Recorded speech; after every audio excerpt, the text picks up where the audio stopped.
राम राम जी। मेरे चैनल पे आपका स्वागत है। आज की वीडियो में हम सीखेंगे सर्दियों के लिए कॉलर कुर्ती की कटिंग करना बिल्कुल ही आसान तरीके से। तो सबसे पहले मैं आपको कपड़ा दिखा देती हूँ।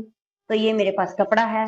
आजकल इस तरह का कपड़ा चला हुआ है जिसमें ये भीड़े अर्जुन होता है और अच्छे से हम सूट कटिंग नहीं कर पाते। तो इस कम अर्ज के कपड़े में मैं आपको सूट की कटिंग करना बताऊंगी। ये फ्रंट हिस्सा रहेगा इस तरह से और ये इसका बैक हिस्सा रहेगा।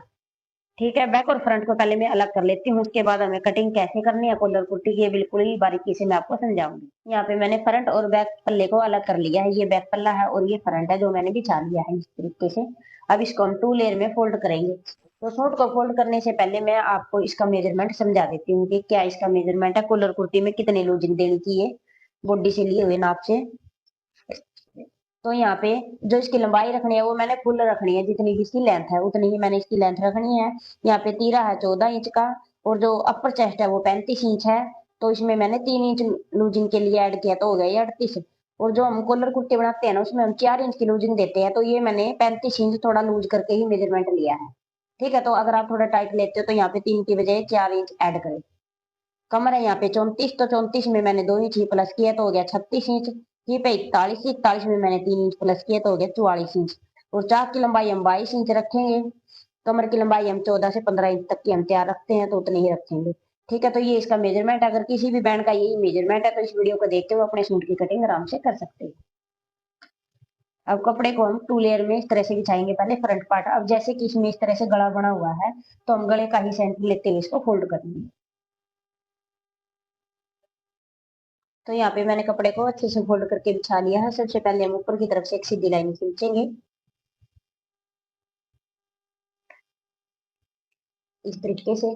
लाइन खींचने के बाद यहाँ पे हम अपने तीरे का निशान लगाएंगे। तो तीरा इसमें मैं 7 इंच का रखूंगी। तो ये मैंने 7 इंच का निशान लगा लिया है। यहाँ से हम कंधे को 1.25 इंच डाउन करेंगे ऐसे, और जितनी हमारे गले की चौड़ाई हमने रखनी है उसका निशान लगा लेंगे और यहाँ पे इसको तिरछा मिला देंगे ऐसे। ऐसे मिलाने के बाद अब जो हमारा ये नेक की चौड़ाई का निशान लगाया मैंने, यहाँ से हम लंबाई के निशान लगाएंगे। तो यहाँ से एक निशान मैं लगाऊंगी 14.5 इंच पे और एक निशान लगाऊंगी 22 इंच पे। अभी निशानों को भी सीधा कर लेंगे।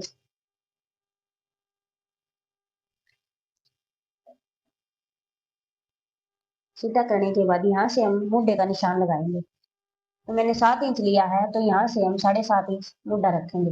जो 1 इंच मैंने डाउन किया ना उससे नीचे की तरफ से हमें 7.5 इंच लेना है। तो जितना हमारा तीरा है उसे हमें 8 इंच बढ़ा के रखना। अभी इस निशान को भी हम यहाँ पे सीधा कर लेंगे। देखो ये तो है कि हमें थोड़ा बहुत लूज चाहिए है, उसके हिसाब से जितना तीरा है 8 इंच प्लस करके आप मुड्ढा ले लो। ठीक है, अगर कोई फिक्स डालना चाहते हुए थोड़ी बहुत ही लूजिंग चाहिए तो वो अपना आर्म होल को नाप ले और उसके हिसाब से यहाँ पे आर्म होल रख ले। अब यहाँ पे हम अपर चेस्ट का निशान लगाएंगे। तो अपर चेस्ट हमारी 38, तो 38 का चौथाई हम लगाएंगे 9.5। और यहाँ पे हम 2 इंच की लूजिंग दे देंगे। कमर हमारी 36, 36 का चौथाई आएगा 9 इंच। यहाँ पे भी लूजिंग देंगे 2 इंच की। हिप हमारी 44, तो 44 का चौथाई 11 इंच। तो एक निशान हम 11 इंच पे लगा लेंगे और यहाँ पे लगाएंगे हम 1.5 इंच का तुरपाई फोल्ड के लिए। अब जितना हमारा ये आया है,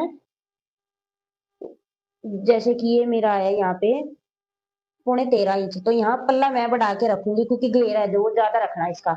तो 14 से 15 इंच में घेर रखूंगी नीचे की तरफ, क्योंकि ये मैं आपको हर एक वीडियो में समझाती हूँ। अगर कोई बहन घेरा डालती है कोई चौड़ा डालती है तो वो आप अपने हिसाब से रख लो।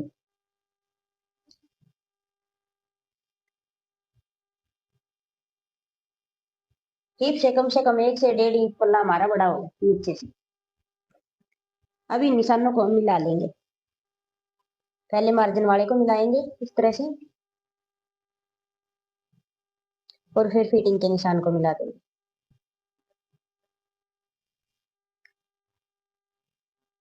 ऐसे मिलाने के बाद अब यहाँ से देखिए, तो जितना हमें ऊपर की तरफ तीरा लिया है उतना ही यहाँ पे निशान लगा लेंगे 7 इंच पे और इस निशान को यहाँ पे मिला देंगे ऊपर वाले निशान से ऐसे मिलाने के बाद अब यहाँ से जो ये फिटिंग का निशान लगा है ना, इससे 1 इंच आगे की तरफ हम निशान लगाएंगे इस तरह से।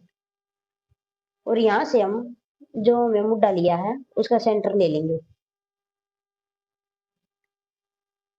अभी सेंटर के निशान से हम बैक क्रॉस की गोलाई देंगे।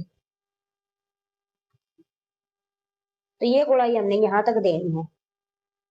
तो आपको इस वीडियो में कुछ अलग सा सीखने को मिलेगा ये, क्योंकि मैंने पहले कभी नहीं बताया ये। अभी ही मैंने पहली बार फर्स्ट बार बताया है कि ये 1 इंच पीछे की तरफ लेके और गोलाई ऐसे देनी है। इससे क्या होगी, हमारी जो आर्मोल में झोल आती है ना, वो झोल थोड़ी ही कम हो जाएगी।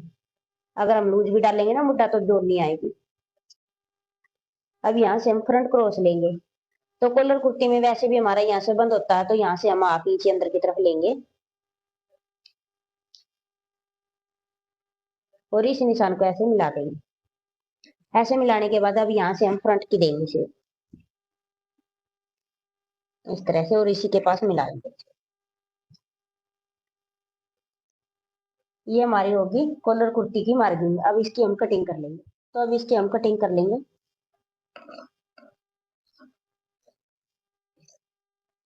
कटिंग सेम ऐसे ही करेंगे जैसे हमें इसमें निशान लगाएंगे।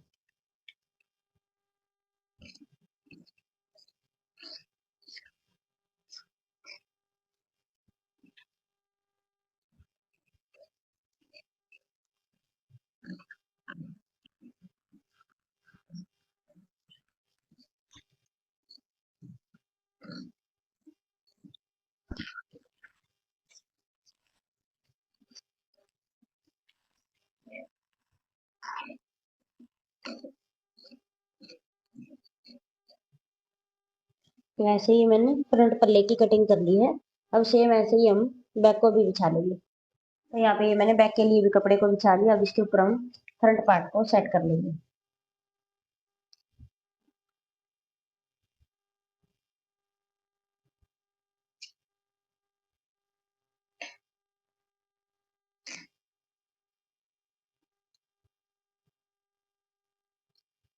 ये देखिए मैंने अच्छे से सेट कर लिया है। अब इसके को भी इसके पास से ही कटिंग कर लेंगे। और ये देखिए कई बार क्या होता है, जब हम यहाँ से इसको बराबर कटिंग करते हैं ना, तो हमारी ये जो फ्रंट वाली सिलाई है वो पीछे की तरफ जाने लग जाती है। अगर किसी बैंड के भी कंधे में ये प्रॉब्लम आती है ना, तो बैक को हाफ इंच बढ़ा के कटिंग कर लेते। तो सबसे पहले यहाँ पे सेंटर में हम कट लगा लेंगे इस तरह से और फिर इसको ऐसे कट कर लेंगे।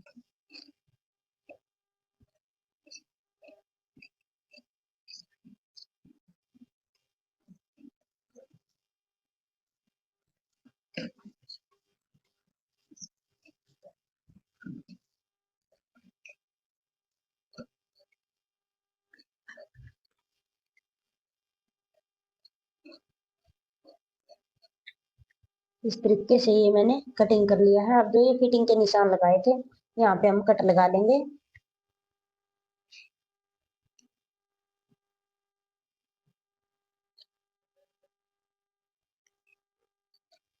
ये कट लगाने के बाद तो यहाँ से हम ये फ्रंट आर्मोल की भी गुड़ाई कर देंगे। बैक पल्ले को हम एक साइड करेंगे।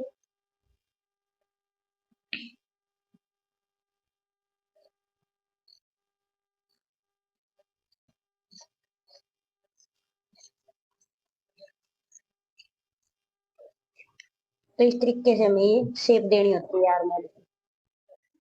तो आज की वीडियो में मैंने आपको सिखा दिया है सर्दियों के लिए 38 चेस्ट के हिसाब से कॉलर कुर्ती की कटिंग कैसे की जाती है। बिल्कुल ही बारीकी से मैंने आपको बताया है। अगर फिर भी कुछ भी पॉइंट कहीं से कुछ समझ में ना आए तो आप कमेंट करके पूछ सकते हो। तो आज की वीडियो में इतना ही। मिलते हैं नेक्स्ट वीडियो में कुछ नए टॉपिक के साथ। Thanks for watching.